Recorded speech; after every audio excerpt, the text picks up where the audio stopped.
오늘도 하나님의 은혜와 사랑이 예배드린 여러분들과 함께 하시길 주님의 이름으로 축복합니다. 우리 앞뒤 좌우에 계신 분들과 인사를 나눕시다. 잠잘 오셨습니다.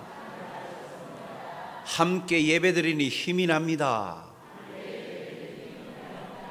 주 안에서 기뻐합시다. 늘 항상 주님 안에 있을 때 상황과 환경을 뛰어넘는 초월적인 그런 변하지 않는 기쁨을 발견할 수 있지요. 그래서 우리 성정교회 성도들, 그리고 오늘 예배에 오신 여러분들이 늘 항상 웃음이 그치지 아니하고 감사가 넘치는 하나님의 복된 소중한 사람들이 되시길 주님의 이름으로 축복합니다. 오늘 말씀을 보면 이 예수님께서 소아시아 7교회 가운데에 칭찬을 한 교회 2교회가 있습니다. 다른 교회는 칭찬도 하였지만 주님의 또한 질책도 받았습니다. 그런데 오늘 말씀에 그 칭찬만 받은 2교회 가운데 빌라델비아 교회에 관하여서 우리가 함께 살펴보면서 그들이 어떻게 칭찬을 받았나, 그들이 어떤 상황이었기에 예수님의 칭찬을 받았을까? 오늘 우리의 삶이 또 이들의 삶과 좀 비교하고 또 적용하여서 오늘도 우리의 모든 삶의 고백들이 주님께 칭찬받는 복된 시간이 되길 간절히 바랍니다.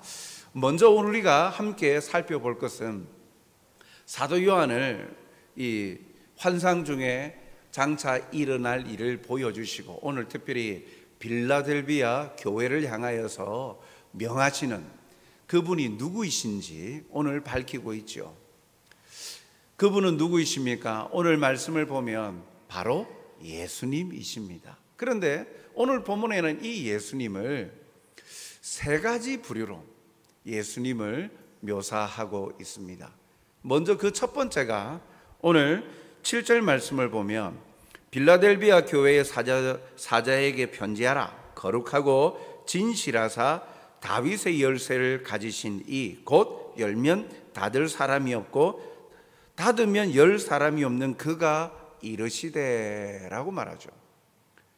화면에 노란 글씨로 되어져 있는 이 예수님에 관하여서 세 가지로 묘사하는 그 첫 번째가 7절 상반절을 보면 빌라델비아 교회의 사자에게 편지하라.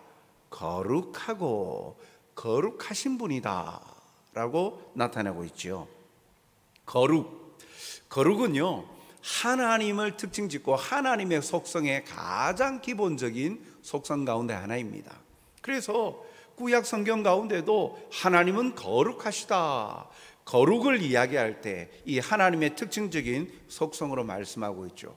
그런데 사실 구약 성경에 대부분 성부 하나님에 관하여 거룩하시다라는 이 표현들이 많은데 신약 성경에서는요 예수님에게 이 거룩하다라고 말씀하고 있는 본문이 오늘 본문하고 요한일서 2장 20절 본문 외에는 없어요.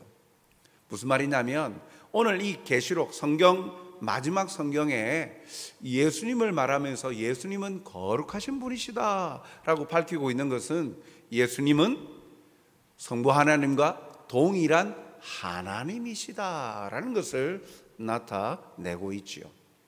그 예수님이 편지를 보내시고 말씀하신다라는 거예요. 둘째 예수님의 이 속성에 대해서 말씀하기를 7절 중반에 보니까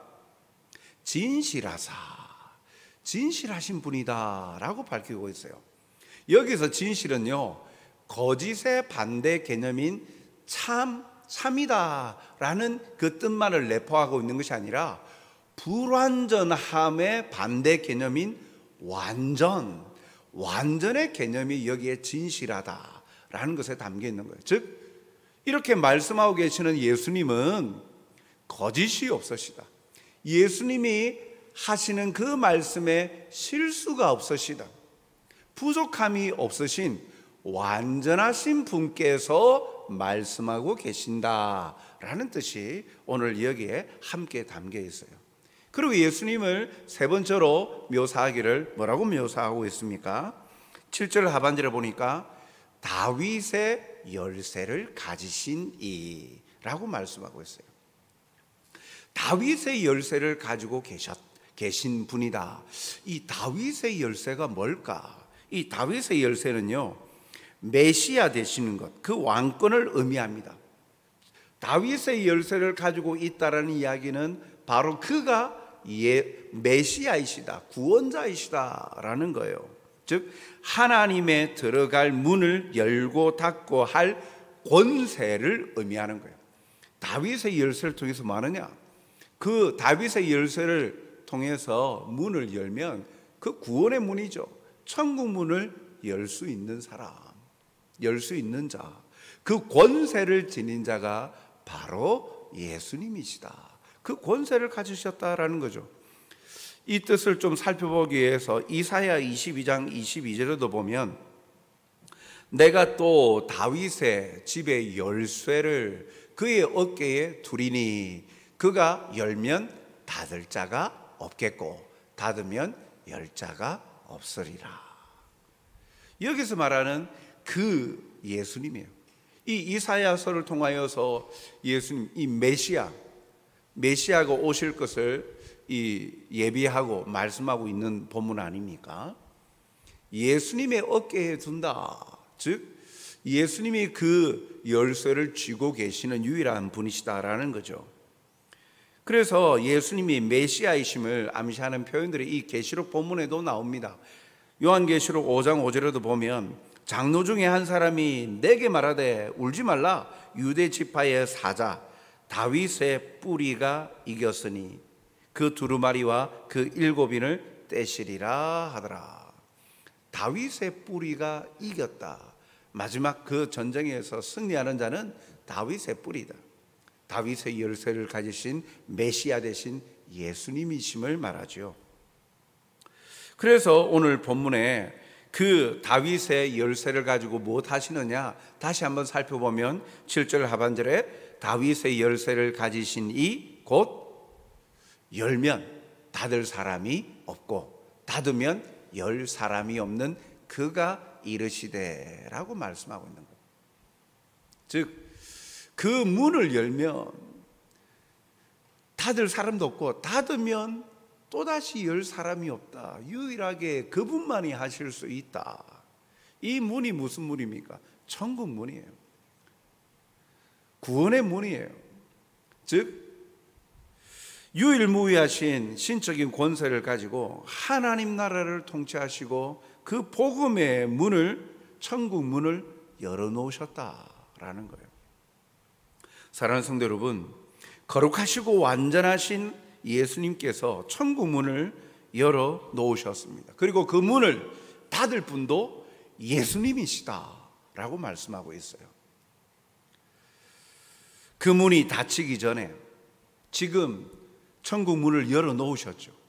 그러나 하나님의 심판의 때 마지막 날 그 천국 문을 닫으실 것입니다. 천국 문이, 그 문이 닫히기 전에 예수님을 구주로 영접하여서 영광의 자리로 나아가시는 복된 여러분들이 되시길 주님의 이름으로 축복합니다.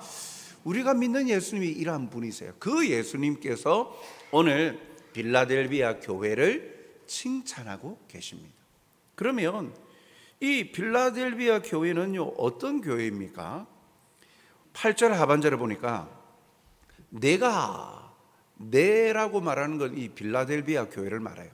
내가 작은 능력을 가지고서도 내 말을 지키며 내 이름을 배반하지 아니하였도다. 한마디로 말하면 빌라델비아 교회는 어떤 상황 속에서도 믿음을 지켰다라는 거예요. 그러면 빌라델비아 교회가 어떤 상황일까? 그런 역사적인 내용들을 잠시 좀 살펴보면 이해가 좀 되어집니다. 빌라델비아 이 도시는요, 사실 이 빌라델비아 이 도시를 지칭하는 별칭이 있어요. 그것이 뭐냐면 지진들이 충만한 빌라델비아시라고 해요. 그것은요, 주후 17년에 큰 지진이 있었어요. 이 지진 때문에 주위에 있었던 4대 교회도 무너졌어요. 빌라델비아 교회도 무너졌죠.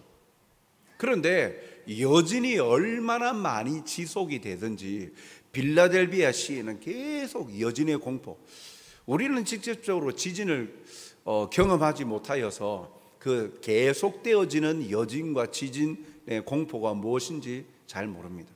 그러나 우리나라 안에서 포항, 경주, 아마 이곳에 사신 분들은 그 공포를 잊지 못하실 거예요. 아직도 지진으로 인하여서 금이 가고 이렇게 그 손상이 간 건물을 아직도 완전히 재건하지 못하는 곳이 있잖아요, 포항에. 아마 그들에게 지진은요, 조금만 떨리면요, 그 공포는 이루 말할 수 없을 거예요. 그래서 계속되어지는 여진들이 있으니까 빌라델비아시에서 사람이 살 수가 없는 거예요.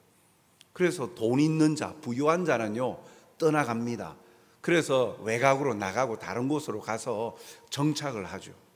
그런데 빌라델비아시에 남아있는 자들이 있었어요. 누가 남아있겠습니까? 돈 없는 자, 이주할 수 없는 가난한 자들, 그런 자들이 그곳에 남아있는 거예요. 남아있고 싶어서 남겠습니까? 다들 떠나고 싶죠. 그런데 돈이 없으니까, 경제적으로 빈곤하니까 무너진 폐허가 된 도시와 같은 그곳에서 여진의 공포를 견뎌내면서 살아갈 수밖에 없는 거예요. 그러한 곳에 교회가 세워져 있었어요. 성도들이 있었어요. 그리고 또 그곳은 어떤 곳이냐면, 사실 빌라델비아시는요, 포도 생산으로 굉장히 유명한 곳입니다. 그러다 보니까 포도 생산이 많다는 이야기는요, 포도를 재배하고 또 무엇이 또 좋은 질의 무엇이 있겠습니까? 포도주죠. 좋은 질의 이 포도주를 생산해내는 도시였어요.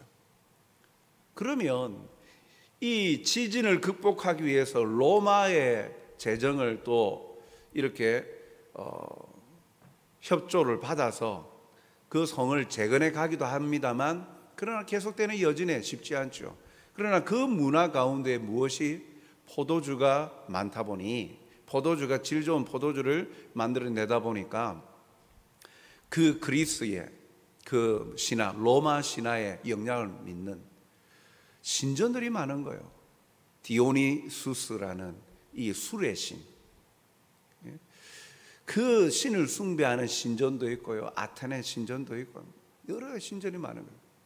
폐허가 되었으나 그러한 신전의 그들의 삶의 문화 가운데에 빌라델비아 교인들은 살고 있었어요. 그들은 가난했어요. 경제활동 그렇게 가난한 거예요.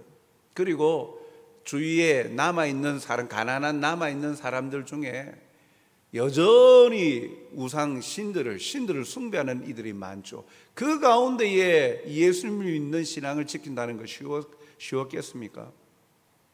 비난하고 조롱받겠죠. 가난하고 신앙적인 영적인 부분에도 핍박도 받고, 이런 상황 속에서 그들이 가진 것은 작은 것이었지만 작은 능력을 가지고서도 내 인내의 말씀을 지켰다, 신앙을 지켰다, 그로 인하여 칭찬을 받은 것이죠. 사실 사람들은요, 돈 되는 일을 찾아다니고 조금이라도 편안하고 풍부한 삶을, 그러한 길을 가려고 합니다. 상상해 보십시오. 지진으로 인해서 삶의 터전이 폐허가 되어졌고, 그리고 잦은 여진으로 생활하기 악조건인데도 그곳에 남아있는 사람은 어찌할 방법이 없는 사람 아닙니까? 그럼에도 그들은 상황과 환경을 초월하는 신앙의 고백을 가지고 있었죠. 사랑하는 성도 여러분, 신앙생활을 하고 유지해가는 이유가 삶의 윤택함이나 성공만을 원하는 사람은요, 환경의 영향을 받고 지배받을 수밖에 없어요.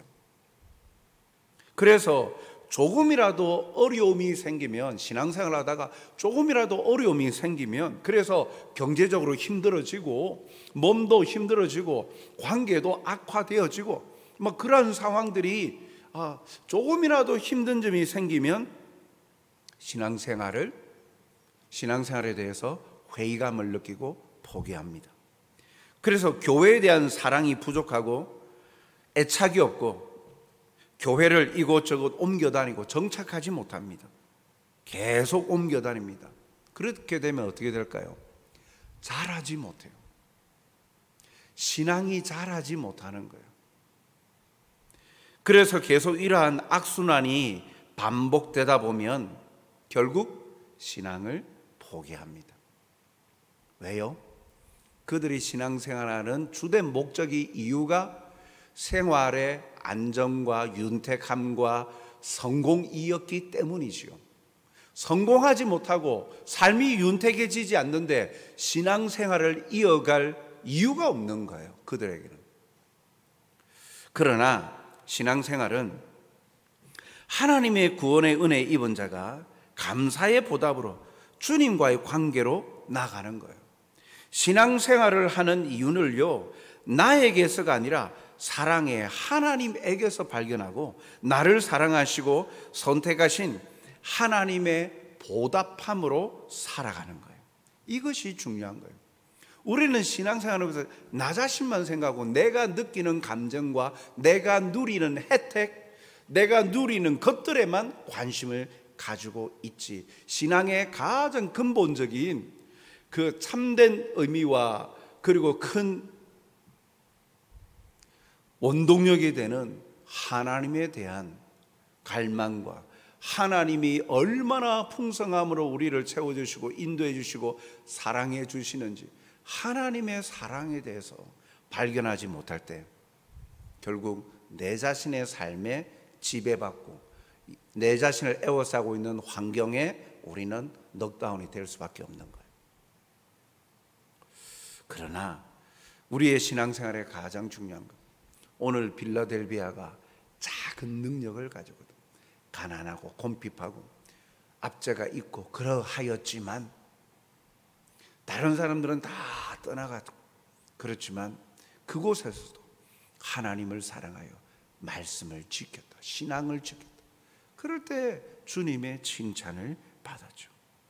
누가복음 19장 17절에 주인이 이르되 잘하였다 착한 종이여, 내가 지극히 작은 것에 충성하였으니.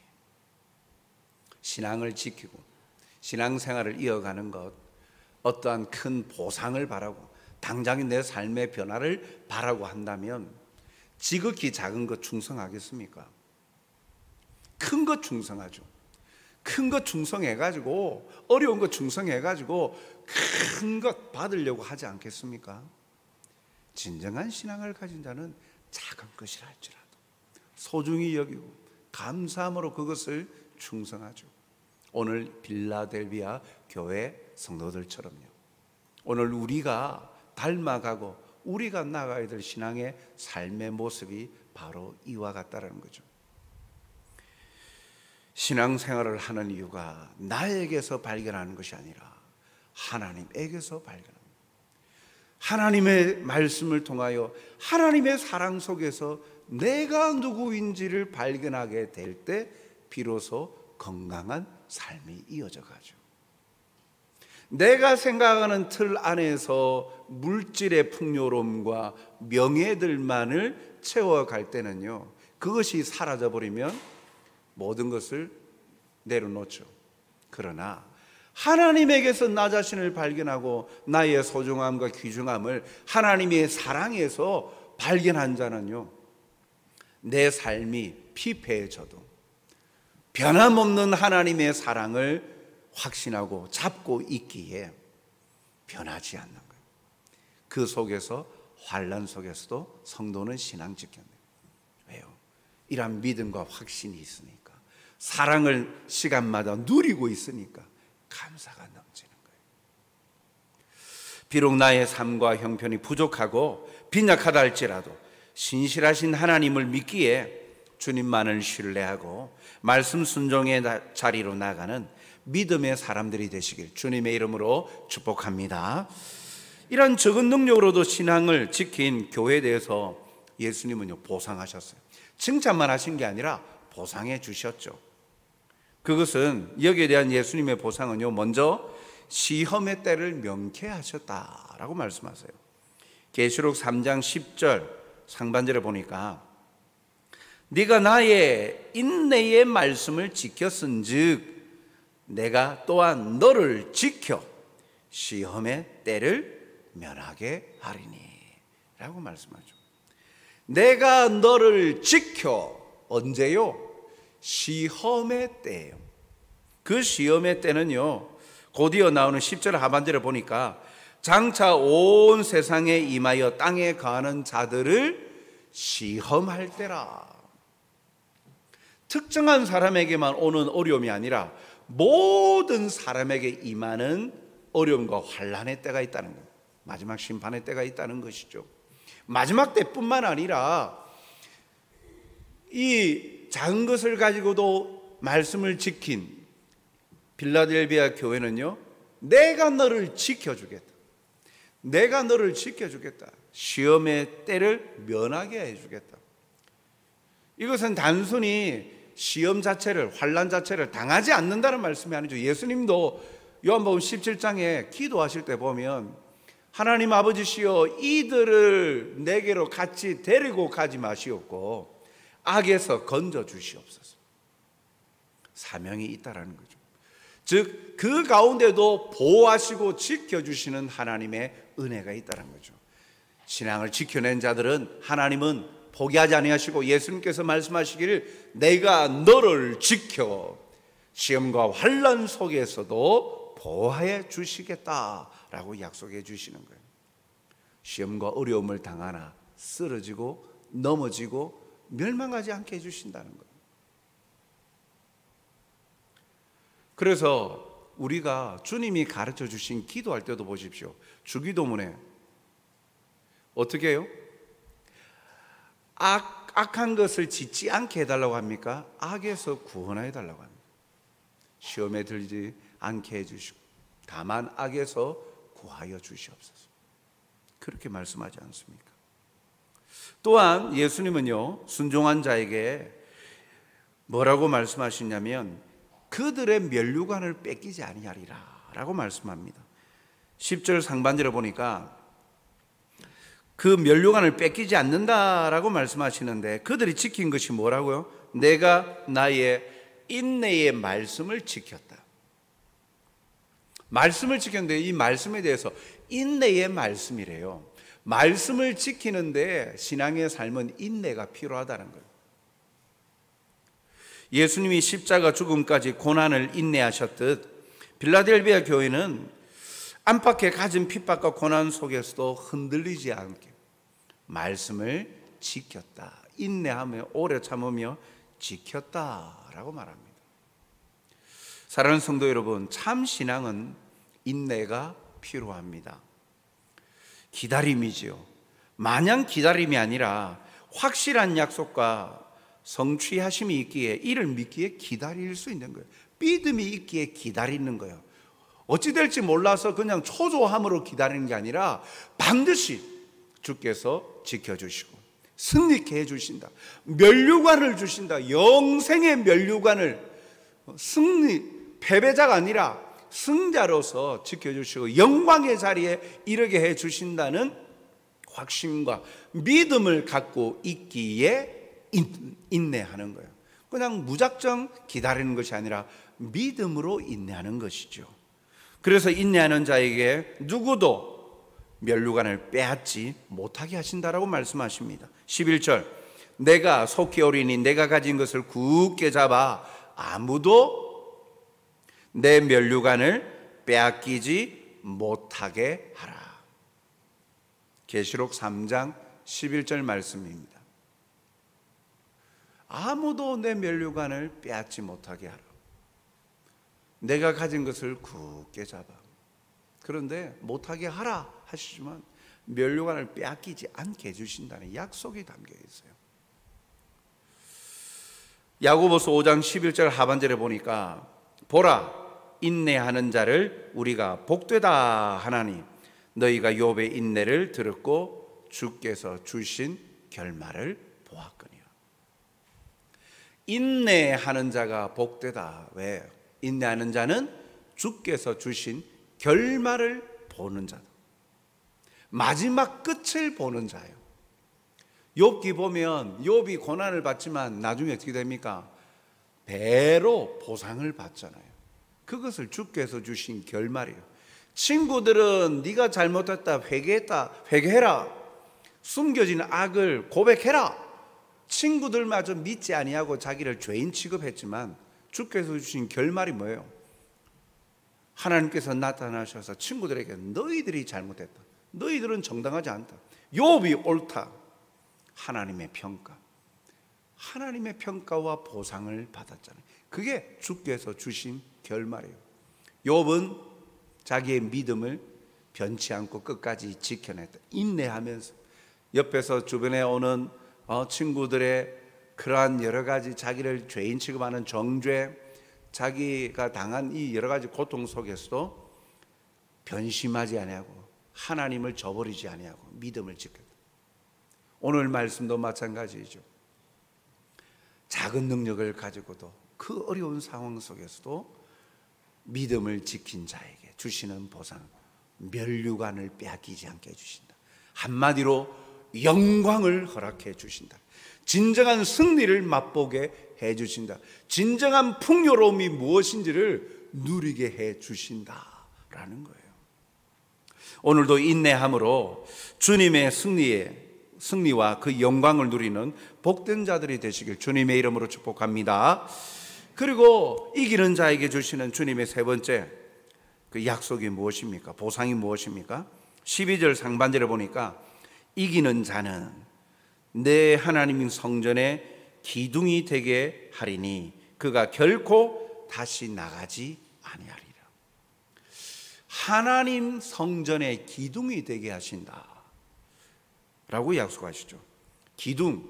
기둥이라고 할 때에, 기둥이라는 말에는요 두 가지의 의미가 담겨 있는데, 영원성, 안정성, 영원히 지속이 되어지고 그것이 변하지 않고 안전하게 안정을 갖고 영원히 지속된다는 의미가 기둥이라는 말에 포함되어 있어요. 왜 그럴까요? 하나님의 성전의 기둥이, 특별히 하나님은 영원하신 분은 아닙니까? 하나님의 성전의 기둥으로 삼는다. 확실한 거예요. 우리는 오늘도 불확실한 일에 기대는 이들이 얼마나 많습니까? 주식 투자뿐만 아니라 비트코인, 이런 가상화폐, 그것을 통해서 좀 뭔가, 그래서 오늘은 좀 얼마나 올랐을까? 등락폭이 어떨까? 계속 보고 이걸 팔아야 되나 말아야 되나 사야 되나, 그런 것. 항상 선택에 있어서 끝을 알 수 없는데 막연한 기대죠. 잘 될 거야, 더 많은 이익을 얻을 거야. 막연한 기대 속에서 우리는 그런 경제적인 부분뿐만 아니라 그렇게 살아가고 있는 사람들이 대다수 아닙니까? 우리도 그런 삶에 그런 고백들이 있지 않습니까? 그런데 끝을 안다면 얼마나 우리는요 안정적인 삶을 살 거예요. 예전에 우리 대한민국 축구가 2002년 그 월드컵 때 참 그 경기를 보면서 이 운동을 좋아하다 보니까 이 떨어질까 싶어서, 8강전 떨어질까 싶어서 심장이 멎는 줄 알았습니다. 마지막 그 승리의 골을 넣을 때 그 쾌감은 이루 말할 수 없죠. 그 경기를 보는 내내 혈압도 오르고요. 안 되는데 이 감정이 입이 돼요. 근데 요즘은 그것을 볼 때 어떤 마음으로 보느냐? 여유롭죠. 왜요? 결과를 아니까요. 저럴 때 나중에 저렇게 넣었지. 끝을 알 때는요, 그 삶에는요 두려움과 염려가 사라지고 여유롭습니다. 결말을 아니까. 마찬가지예요. 우리 인생에 있어서도 오늘 우리에게 말씀하시기를 하나님의 성전의 기둥이 되게 한다. 야, 그와 같은 결말, 영원한 결말을 우리에게 보여주시는 거예요. 이 말씀을 듣는 빌라델비아 교회 성도들 얼마나 위로가 되겠습니까? 지금 당장은 가난하고 언제 또 여진이 올지 막 두려워 떨며, 또 문 밖을 나가면 또 저 신전에서 숭배하는 저들이 우리 보고 손가락질하고 괴롭힐 것, 그런 두려움이 있지만, 그러나 끝을 아는 거예요. 너는 하나님의 성전 기둥이 될 것이다. 그렇게 이 약속을 받을 때 얼마나 그 삶의 기쁨과 감사가 넘치겠습니까? 그래, 비록 돈이 없어서 저 부자들처럼 안정적인 삶의 터전을 가지지 못하고, 그리고 지금 이렇게 초라하게 살아가지만 내 끝은 영원히 영광의 자리에 이르는 영광의 면류관을 쓰고 하나님 성전의 기둥과 같이 하나님과 함께 영원토록 살 거야. 그러한 결말을 확신할 때 그 삶에는요, 감사가 넘치죠. 계시록 3장 12절 하반절에 보니까 내가 하나님의 이름과 하나님의 성 곧 하늘에서 내 하나님께로부터 내려오는 새 예루살렘의 이름과 나와 나의 새 이름을 그의 위에 기록하리라. 성전, 하나님의 성전 기둥이 영원한 이유는요, 하나님의 이름이 기록이 되어 있고 새 예루살렘과 주님의 새 이름이 기록되어 있기 때문에 절대로 폐기시키거나 무너지지 않는다. 영원함과 안전함을 분명하게 말씀하고 있죠. 이렇게 신비한 이름을 성도들에게 준다는 것이 무슨 의미입니까? 성도들이 하나님의 나라의 주권자 되시는 예수님께 속하여서 하나님과 함께 왕노릇할 것을 말씀하는 거예요. 그냥 단순히 존재한다, 영원히 존재한다, 존재 개념이 아니라 어떻게 존재하느냐는 거예요. 성경은 뭐라고 말합니까? 계시록 20장 6절 하반절에 보니까 그들이 하나님과 여기에서 그들은요, 성도죠. 신앙을 지킨 성도를 말합니다. 그들이 하나님과 그리스도의 제사장이 되어 1000년 동안 그리스도와 더불어 왕노릇하리라. 계시록 22장 5절 하반절에 보니까 그들이 세세토록 왕노릇하리로다. 그냥 영원히 존재하는 것이 아니라 어떻게 존재한다? 왕과 같이 통치하는 영광의 자리에서 그것이 떨어지지 않고 영원토록 존재하고 살아간다. 얼마나 영광스러운 미래의 삶입니까? 이렇게 빌라델비아 교회를 향한 주님의 약속은 그 위에 하나님의 이름, 새 예루살렘의 이름, 그리스도의 새 이름을 기록함으로써 성도의 직분과 지위가 어떠한지, 그리고 영원토록 보장해 줄 것을 약속하는 귀한 약속이에요. 사랑하는 성도 여러분, 이 말씀을 맺으면서 동일하게 계시록 3장 13절은 이렇게 말씀합니다. 귀 있는 자는 성령이 교회들에게 하시는 말씀을 들을지어다. 쉽게 말하면, 야, 이거 거짓말 아니야? 성령께서 보증해 주셔. 이 보증인을 세워놓은 거예요. 이건 그냥 허투루 하는 말이 아니야.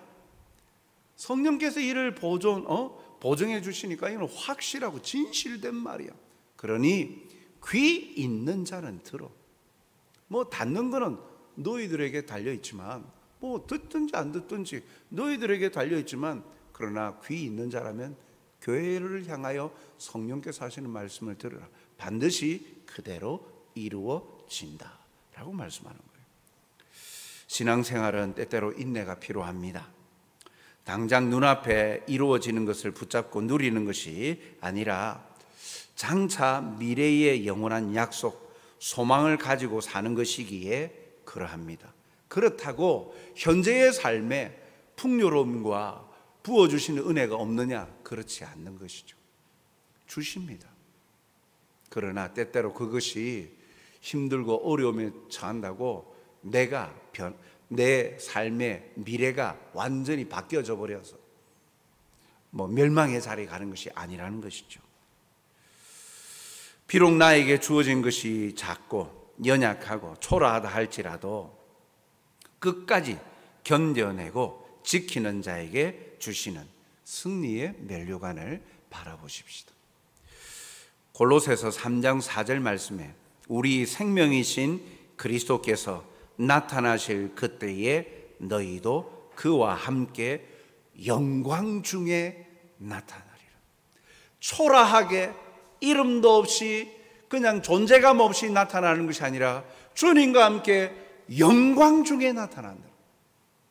영광과 존대함을 받는 자리로 나타날 것이다 라고 말씀하시는 겁니다.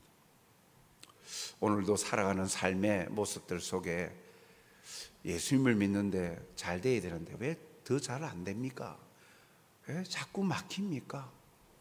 예수님을 오래 믿었는데 왜 내 삶에는 변화가 미미합니까? 삶의 질고와 고통 때문에 힘들어하고 아파하시는 분 계십니까? 오늘 하나님은 살아계십니다. 오늘 이 말씀을 통해 우리에게 말씀하십니다. 빌라델비아 교회도 그랬다. 그러나 그들의 모습을 보아라. 작은 능력을 가지고도 그들은 인내로서 인내의 말씀을 지켰고 믿음을 지켜내었다. 그런 자에게 내가 보상을 주고 면류관을 주고 하고 그들의 영광을 보장해 주지 않았느냐. 나는 너를 떠난 적이 없다. 너와 항상 함께한다. 네가 나를 보지 아니하고 다른 것에 눈이 멀어서 그곳에 마음을 빼앗기다가 보니 마음도 상하고 삶의 그런 질고에 넘어지기까지 하지. 그러나 나는 너를 한 번도 떠난 적이 없어. 너와 함께하고 있단다. 너를 지켜 영광 중에 영광의 면류관을 너에게 안겨줄 것이며 지금도 너를 보듬어 보호하고 위로하는 자임을 잊지 말아라. 나를 바라보아라. 나의 약속을 다시 한번 마음에 새겨보아라. 나는 그 말을 지키는 신실한 자라. 거룩하고 완전한 자라. 오늘도 우리에게 말씀하시는 이 부르심과 음성에 믿음으로 반응하여서 환경에 상황에 떨어지지 아니하고 포기하지 아니하고 주님을 온전히 붙들고 살아가 영광의 자리에 이르는 저와 여러분이 되시길 주님의 이름으로 축복합니다. 사랑과 자비가 풍성하신 아버지 하나님, 오늘도 우리를 붙드시고 도우시니 감사합니다. 때때로 입술로 고백하지만 그러나 내 눈앞에 놓여지고 내 손에 만져지는 현실은 참 답답하고 힘듦의 시간들이 지속이 되어집니다. 그러나 눈을 들어 주를 바라봅니다. 참으로 우리의 영광의 주여, 믿음의 주여, 온전하신 예수님을 바라보며 나아가오니 오늘도 새로운 마음을 허락하시고 창조하셔서 온전히 주님을 바라봄으로 믿음의 자리로 굳건히 이 모든 상황들을 이겨내고 영광의 자리에 나아가도록 주여 도와 주시옵소서. 사람들에게 드러내놓지 못하고 고백하고 아파하며 괴로워하는 이들에게 성령께서 친히 함께 하셔서 그 마음을 어루만져 주시고 위로의 말씀과 약속의 말씀으로 위로하여 주시고 다시금 일어설 용기와 힘을 더하여 주시옵소서. 오늘도 우리에게 있는 것 비록 작다 할지라도 그것 가지고 주님의 은혜를 사모함으로 믿음의 자리에서 든든히 세움받아 영광의 면류관을 쟁취하는 멋진 믿음의 사람들로 세워 주시옵소서. 감사하며 예수님 이름으로 기도하옵나이다. 아멘.